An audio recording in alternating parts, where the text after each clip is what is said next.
de mi investigación. Quisiera comenzar agradeciendo la acogida y pidiendo disculpas por cualquier imprecisión en mi español, pues sigo aprendiendo el idioma. Había preparado esta presentación para hacerla en alemán, pero todavía no me siento suficientemente apto para expresarme con claridad.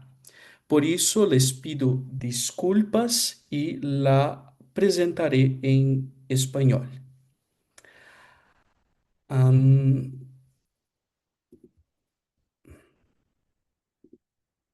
Edith Stein, tras leer las investigaciones lógicas, se encontró con un método riguroso de filosofía, lo que llevó a mudarse a Gotinga para estudiar con Russell. Esta obra contiene fuertes críticas al relativismo lógico, especialmente al psicologismo. Se formó en un círculo en torno a Russell, de modo que muchos comenzaron a utilizar el método en sus investigaciones. En contexto destacan dos colegas de Stein, Adolf Reinach y Hedwig Conrad Martius. Husserl, entre 1906 y 1907, parece haber adoptado una nueva perspectiva, lo que algunos han llamado un giro trascendental, al comenzar a desarrollar una nueva visión de la fenomenología.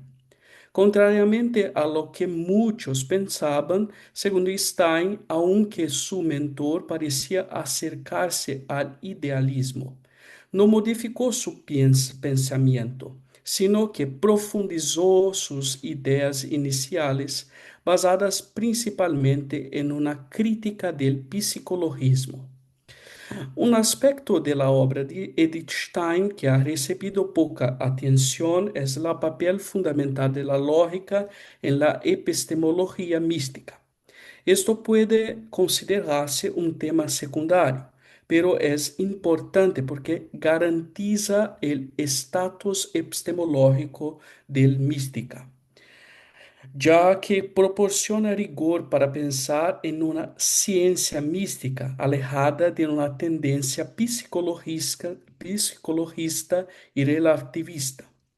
Este trabajo pretende, en primer lugar, presentar las influencias de la lógica russelliana en el pensamiento de Stein, así como su interpretación personal de las ideas del maestro.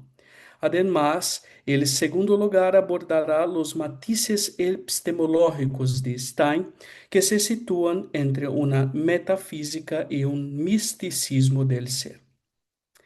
Edmund Husserl, al realizar sus investigaciones matemáticas, se topó con un problema insalvable que llevó a una investigación filosófica sobre los fundamentos del conocimiento. Según el filósofo alemán, el conocimiento se asienta sobre cimientos inseguros que impiden el verdadero progreso científico. La obra filosófica de Russell se orienta a resolver tres cuestiones: el problema de los matices formales del conocimiento, la esencia de la lógica y la relación entre subjetividad y objetividad. Objetividad. En este sentido, al escribir las investigaciones lógicas, tiene dos intereses principales: refutar el psicologismo, que reduce la lógica a categorías psicológicas y conduce al relativismo epistemológico, y proponer una teoría del conocimiento basada en la fenomenología, que combina los ámbitos ideal y objetivo. La filosofía, a través del método fenomenológico, tendría la tarefa de clarificar y fundamentar otras formas de conocimiento. En ese sentido, al proponer la filosofía con una ciencia rigurosa, las ideas de Russell motivaron la joven Edith Stein, que llevó mientras estudiaba en Universidad de Breslavia. Así, cabe señalar que las investigaciones publicadas entre 1900 y 1901 constan de dos volumes. Esta investigación se centrará en el primer volumen de las investigaciones, especialmente en que lo refiere a la lógica pura, pues al tratar el tema de la epistemología y el pensamiento de Stein, se hace evidente que cambia a la idea de la lógica pura con la lógica aristotélica tomista.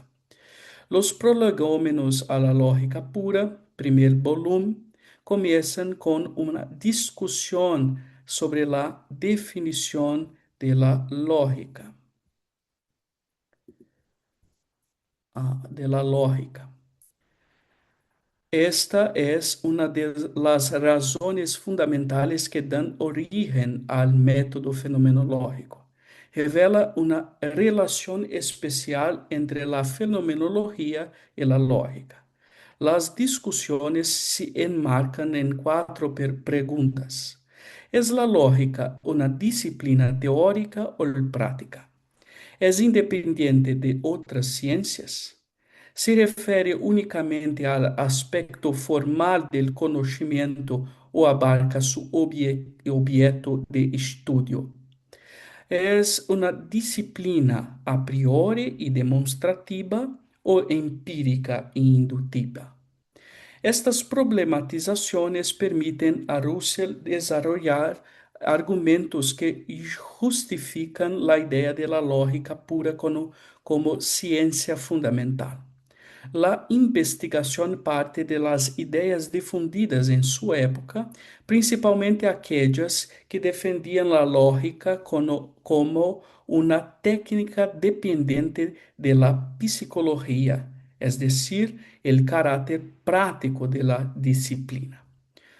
Russell dice, una lógica orientada a la práctica es un postulado irrefutable de las ciencias, y esto también se corresponde con hecho que de la lógica ha surgido históricamente de motivos prácticos que cualquier científico.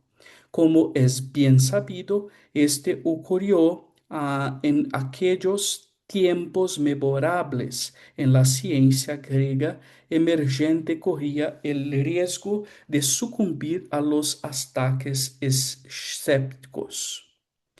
Russell reconoce la naturaleza práctica de la lógica, afirmando que las ciencias la utilizan para fundamentar sus argumentos. Sin embargo, según el filósofo alemán, toda disciplina normativa debe fundamentarse en una disciplina teórica, es decir, el deber ser se asocia con lo que es. Al argumentar a favor de una lógica teórica, pretende eliminar cualquier vestigio del psicologismo en el que naturaliza la lógica. Am, Edith Stein estuvo tan influenciada por la concepción de la lógica pura del Husserl que al visitar Gotinga, el maestro reconoció su perspectiva en el estudio de la fenomenología, especialmente en la comprensión de las investigaciones.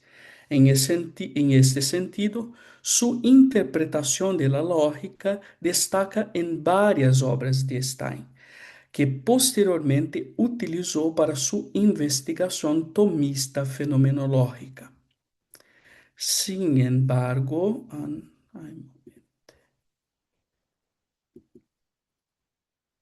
sin embargo,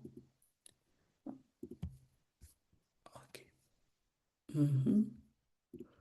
Sin embargo, esta sesión se centrará en una obra poco estudiada de Stein, Edmund Husserl, Fenomenologia y Erkenntnisteorie, en que aborda sistemáticamente la formación de las ideas russellianas y destaca la importancia de la lógica pura en el pensamiento del maestro.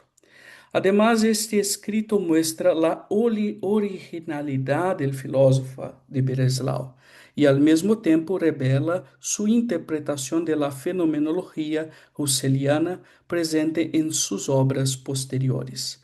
La lógica como condición de posibilidad epistemológica para pensar y ser. Inicialmente, en esta obra, Stein empreende un labor arqueológico en la busca de definir lacónicamente la génesis del problema epistemológico de la lógica, ya ha señalado por Husserl la disputa entre los sofistas que reducían la verdad al discurso y la dialéctica platónica que apunta al triunfo de la lógica formal. En este sentido, la autora propone que las leyes lógicas preceden a su aspecto práctico. Lo que defendían los sofistas es señalado por Platón como limitado y superficial, ya que la estructura dialéctica transciende los aspectos formales de las cosas y revela su idealidad. Al reflexionar sobre los fundamentos de una teoría científica, Stein afirma que ésta se crea con una teoría de la teoría, es decir, como una ciencia de los principios y las leyes bajo los cuales existen la teoría, ya que las leyes de la lógica que sustentan una teoría la preceden. A través de un estudio más profundo de las verdades mismas, ya que sirven como correlativas, se dan juicios perspicaces y las propias conclusiones y evidencia perspicaz emergen ciertas formas puras y leyes formales. Estas mismas pueden ser vistas como verdades perspicaces en las que haya condiciones legales para la posibilidad de ver verdades en general o de las conclusiones y evidencias verdaderas. Según Stein, al interpretar a Husserl, la lógica se convierte en una condición de posibilidad para las teorías científicas. La tarea de la filosofía como crítica de la razón se asocia con establecer los límites y las posibilidades del contenido significativo.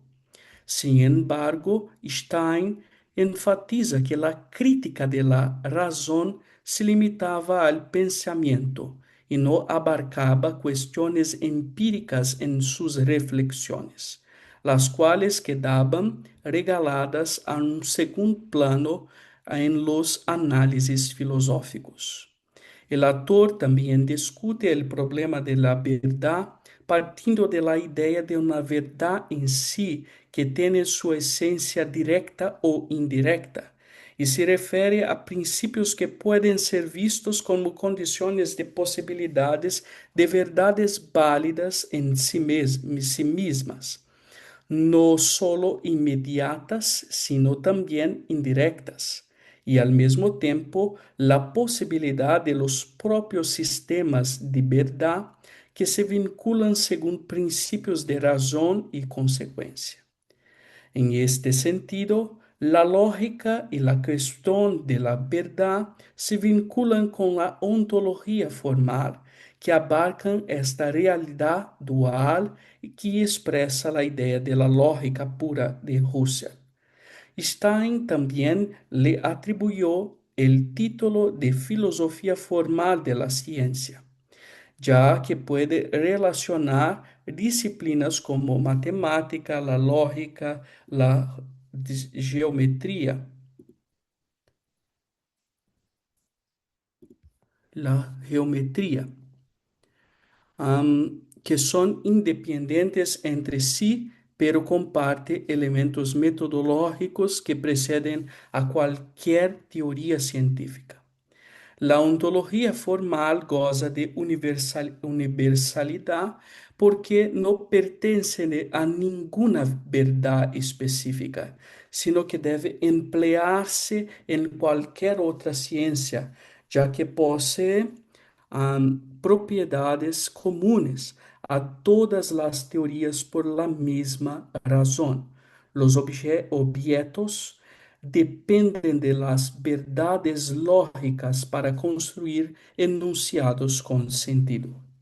En otras palabras, se relaciona con la idea de que toda teoría científica formal se precede a sí misma, especialmente en relación consigo misma, ya que sus conceptos, enunciados, verdades y teorías se construyen a partir de las leyes que anteceden.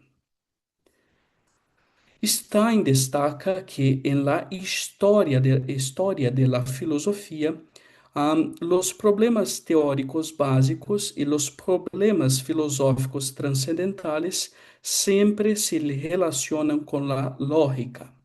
Durante mucho tiempo, bajo el título de lógica, la lógica misma y la epistemología, el pensamiento y los pensamientos, significados y oraciones significativas se confundieron con aspectos pragmáticos.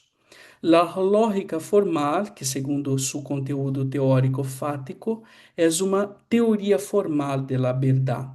Se denomina teoría del pensamiento y las leyes lógicas, leyes del pensamiento y formas de razonamiento. Edith Stein desarrolla la cuestión de la ontología basada en la idea de la lógica husserliana, pero desde la perspectiva del contacto con la filosofía de Tomás de Aquino, en el ser finito y ser eterno, el problema del ser está íntimamente relacionado con la idea de la verdad. Stein distingue fenomenológicamente entre ontología y metafísica.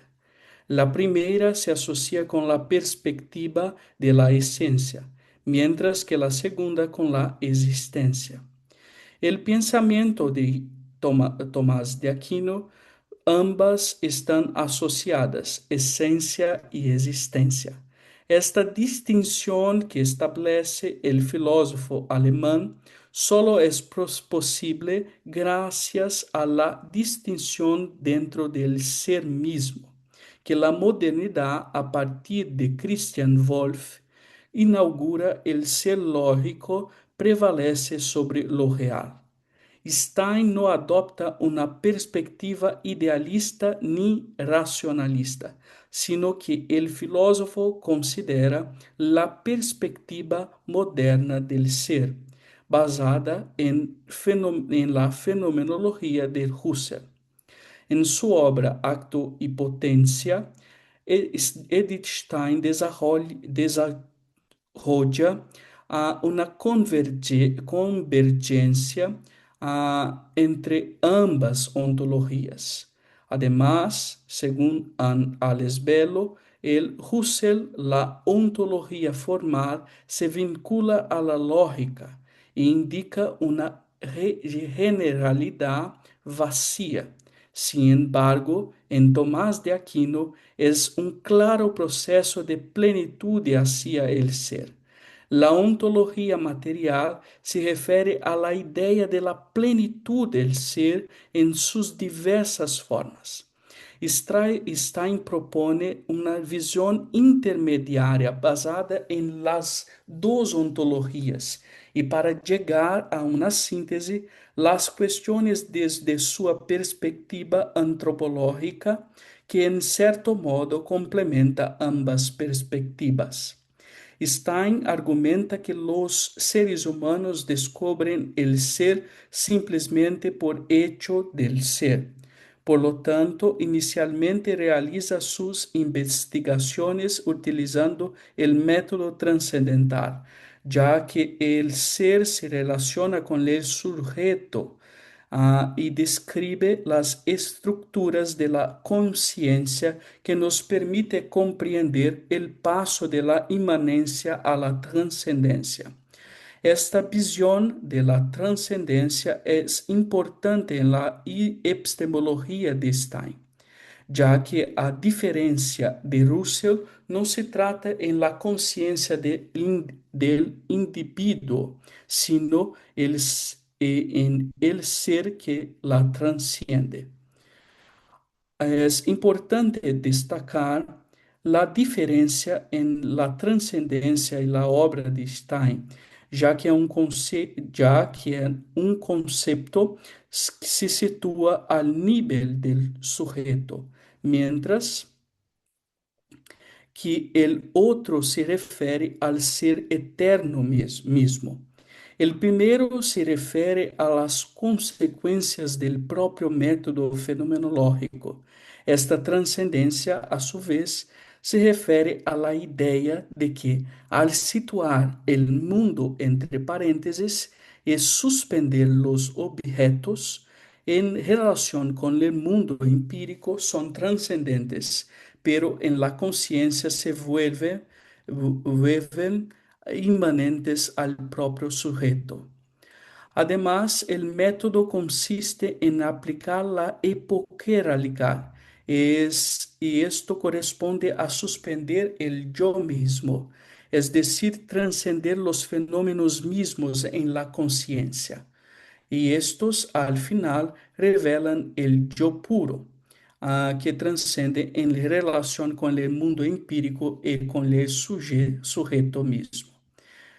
El autor Edith Stein distingue tres tipos de ser.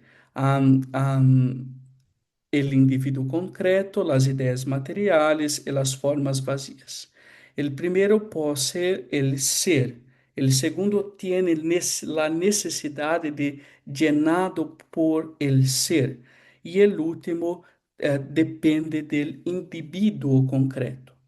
Baseándose en esta diferenciación, Stein afirma que la universalidad y la formalidad en el ser no solo mismo, ya que esta última está relacionada con el paso del líquido al sujeto y al mismo tiempo remite a otra realidad la noción de independencia y dependencia. El ser independiente es aquel que no tiene relación, mientras que el ser de formas vacías tiene una relación de dependencia con individuo concreto. Por lo tanto, este último es independiente. En esta relación, Stein introduce la idea del todo y las partes, de lo simple y lo compuesto. Solo y el todo y los simples son independientes, y elabora un diagrama para ilustrar estas relaciones. Con estas reflexiones, la autora concluye que la verdad es simple y independiente, lo cual, según las reflexiones teológicas, coincide con Dios mismo. La aprehensión cognitiva de la ontología material se produce mediante la intuición, que tiene dos perspectivas: la material, que consiste en la aprehensión sensible de un objeto que simultáneamente llena formas vacías, y la intuición formal, que se caracteriza por ser generalizadora.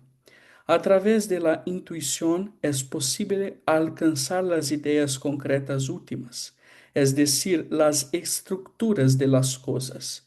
Sin embargo, Stein niega la posibilidad de un sistema universal de formas materiales, ya que no son a priori, sino que están relacionadas con la experiencia. Sin embargo, la idea de las formas materiales es espiritual no en un sentido religioso, sino en oposición a noción de material concreta. Además, en la quinta parte de la obra, Stein investiga la cuestión del ser o espiritual, que parte principalmente de una perspectiva antropológica.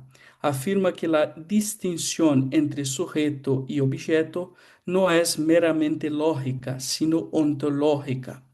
La subjetividad es la forma original del objeto de lo espiritual. Ser um objeto espiritual, diz Stein, como existência para um sujeto se compara com algo derivado, pero sustancia y sujeto tienen significados diferentes. Sujeto es aquello que lo brota de la vida espiritual y por encima de ello lo primario. Padre Y Mateos, ya, tengo que interrumpir 4 minutos. oh, no se puede pensar en un sujeto espiritual sin vida espiritual. Pues esta es su ser, pero esta vida no se presupone para el sujeto, sino al contrario, el sujeto agota sus fuerzas en ellas. Para concluir, la relación entre lógica y ontología en el pensamiento de Edith Stein está ligada a una dimensión interna que tiene la metafísica como fundamento de su pensamiento. A diferença de Russell, quem evitou fundamentar seu pensamento em la metafísica, Stein utiliza o método fenomenológico e realiza reflexões convincentes sobre o ser. En este contexto que se puede hablar de un misticismo del ser, ya que Stein aborda una perspectiva metafísica que combina con una visión mística en la que el ser se revela y se da a conocer en una esfera que es trascendente, pero esta no se limita al sujeto mismo, sino que apunta a lo divino mismo, que se revela en la realidad física. La lógica es importante porque permite que la mística del ser tenga una perspectiva objetiva, no fundada en el subjetivismo, sino que combina dentro del propio sujeto las dimensiones noética y noemática de la experiencia con el ser. Gracias.